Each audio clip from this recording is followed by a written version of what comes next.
irgi pačiame.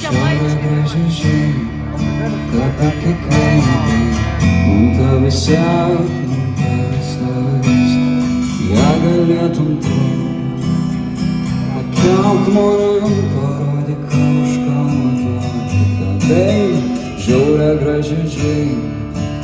Runka daug pakojom, uolantuko aš tau ašas iškautas.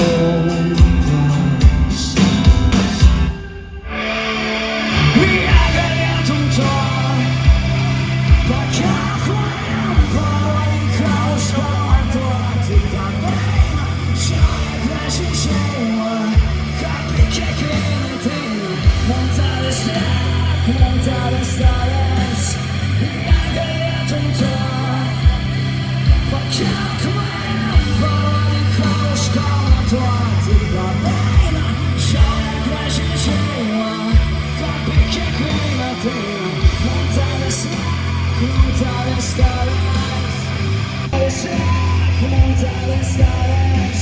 negalėtum to, pakelk mane, parodyk kažką matuoti, tada žiaurę gražiai šeima, apie kiekvieną ateina. Montadas,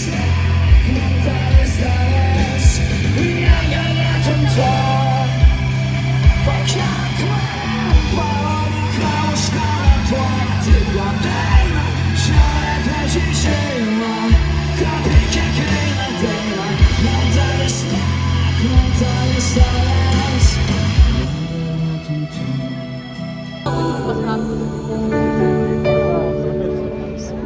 kol dar lelijos ežere, kol dar virš upių kyla rūkas, kol baltas paukštis danguje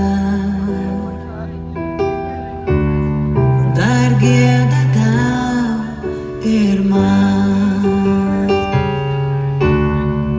Kol dar tarp gatvių ir namų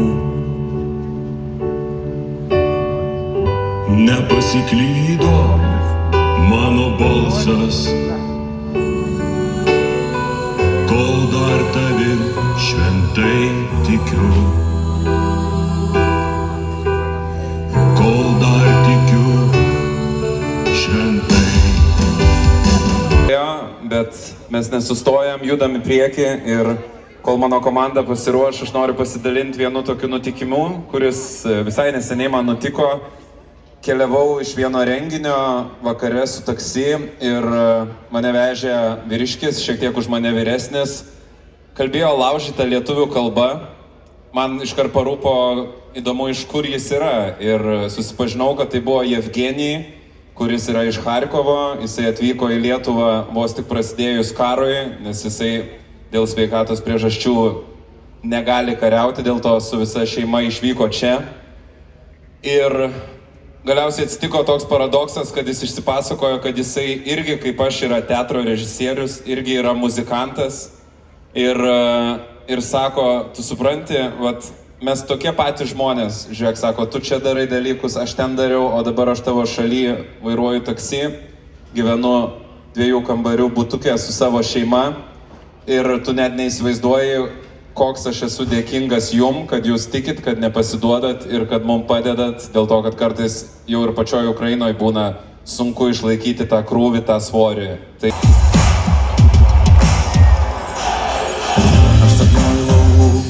plačius, kur daržai vinguoja, kur įkūnės rūkas, tankus, pievas naukoja, kur mano močiutė laukia jau iš ryto su kava ir pakvimpa visas kiemas į Lietuvą.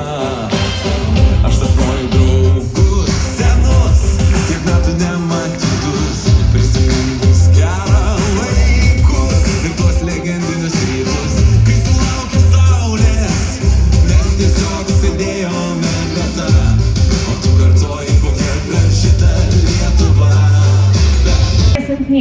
nepaisant baimės, agresoriaus dydžio, žiemos speigo ar prarastos saugios kasdienybės, nepaisant istorijos, nepaisant nieko. Šiandien ryte peržiūrėjau Ukrainos prezidento video padarytą pirmąją naktį, kuris stovi su komanda Kijeve gatvėje ir konstatuoja faktą, kad jie šalyje ir niekur nesiruošia bėgti.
Mūsų kraujo lašas, dar viena gyvenimo paveiksla, dar viena melodija užglaisto sielas, kur skrido kovoje už laisvę. Sielas, kur skrido kovoje už laisvę. Kai šiurpas bėga kūnu, tu visada vaikštai plona linija. Šiurpas bėga kūnuje, šiurpas bėga kūnu, tu visada vaikštai. Šiurpas bėga kūnu, šiurpas bėga kūnuje. Ačiū labai. Girdėjome ir dar girdėsime turbūt per kitą LRT transliaciją daug patriotinių kalbų, bet aš tik norėčiau keletą labai trumpų akcentų. Šiandien nėra šventė, šiandien nėra nepriklausomybės diena, šiandien yra mirties, purvo ir gėdos dėl žmonijos, dėl mūsų rasės diena.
Dėkojame atlikėjai Adrinai, o su mumis jau dabar yra Vilniaus meras Valdas Benkunskas. Labas vakaras, ačiū. Jūsų žodžiu. Prieš 4 metus visa Europa pabudo su nauja realybė, su karo realybė. Ir visus šios 4 metus Ukraina ne tik gina savo sienas, bet iš esmės gina tą vertybę, dėl kurios mes čia galime kainį tos kainos yra vertybė. Lietuva turi žinoti kainą. Ir dėl to per visus šios 4 metus mūsų visa parama ir pagalba ukrainiečiams kyla ne iš kažkokios pareigos, bet iš bendrų vertybių ir iš bendro supratimo. Nesustokime, nes ukrainiečių skausmas visą laiką virs ryžtų, kuris nugalės bet kokią baimę ir bet kokį priešą. Prisiminimai šiandien malonūs, saulė beldžias mano kambario langą, nykščio kampu. Ramiai braukiu per stygas, švelniu žvilgsniu pražiūriu žalia gamta.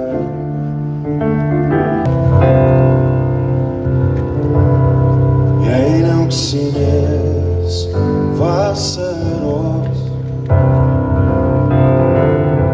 ne mėlynos vos ilgos, nebūtume atėję čia, kur slenka dienos pilkos. Nebūtume atėję čia, kur slenka dienos pilkos. Šakų, bet jau ramu. Leisk paskutinį kartą man kvėpuot,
Taip, mokslo daktaras, istorikas, vienas žinomiausių Ukrainos istorikų Borisas Čerkasas šiuo metu jau vadovauja batalionui. Pradėjęs nuo eilinio kario, jau yra bataliono vadas. Karo istorikas Borisas Čerkasas yra ties Zaporižė, vadovauja batalionui mūšio lauke. Ir kas stebėjo prieš 8 metus mūsų ekspediciją Dniepru per Ukrainą, nuo Kijevo iki Limano, iki Chersono, iki Vytauto bokšto, iki Odesos, mus ten visur lydėjo Borisas Čerkasas. Jis padėjo mums suprasti Ukrainą, jis pasakė, kaip lietuviai moka dirbti. Nuo šiandien įsidėmėjau, kad kaip Borisas moka kariauti, tai dėl to aš buvau pasiruošęs paskaitą, bet man Edmundas duoda tik 1 minutę. Vėjo patalona, supasi žolynai, kūną glosto saulė ir valandai. Rankose laikau savo širdį tiksinčią, jei nukris ant žemės sprogs ir sunaikinsiu. saulė visai. Gimimo kyla laumes, keičia mane šokti, jų akis taip vilioja išsivaduoti. Gimimo kyla laumes, keičia mane šokti, keičia mane šokti.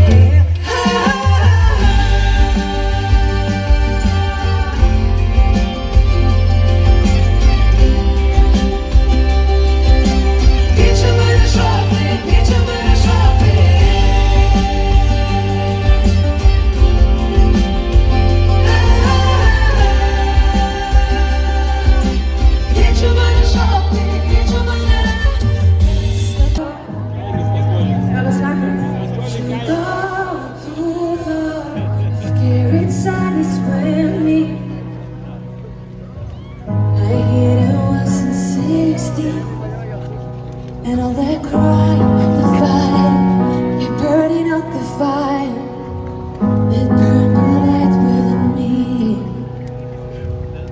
Silent back, rolling tears, turn broken dreams, disguising fear. Being someone that I'm really not. Just stay with me. My heart is bleeding. Your healing word for me. Made it easy to love someone like me. Finally, my heart is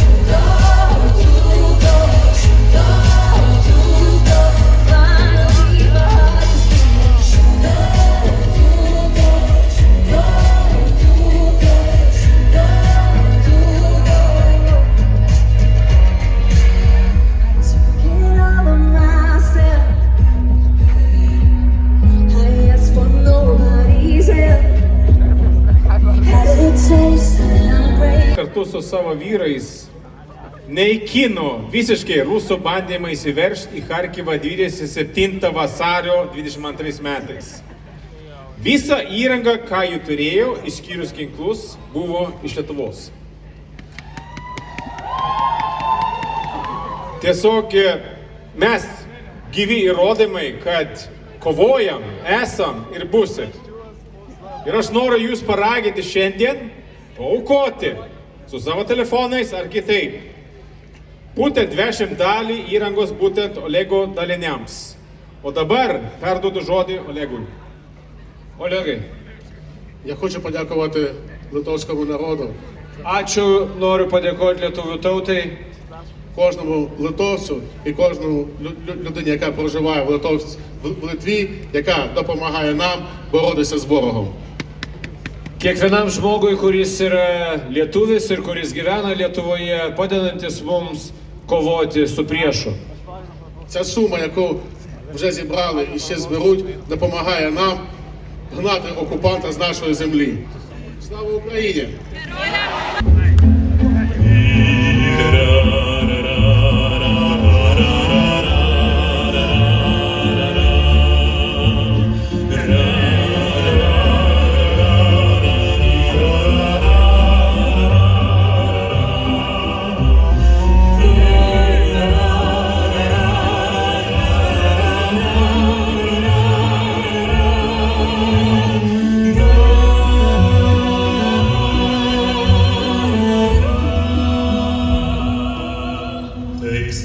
Tarsi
jauna širdis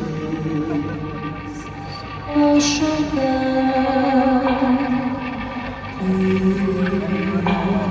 pirmą kartą į grupę pasimetusi, kas čia taip nesupratusi, gal jai nereikia.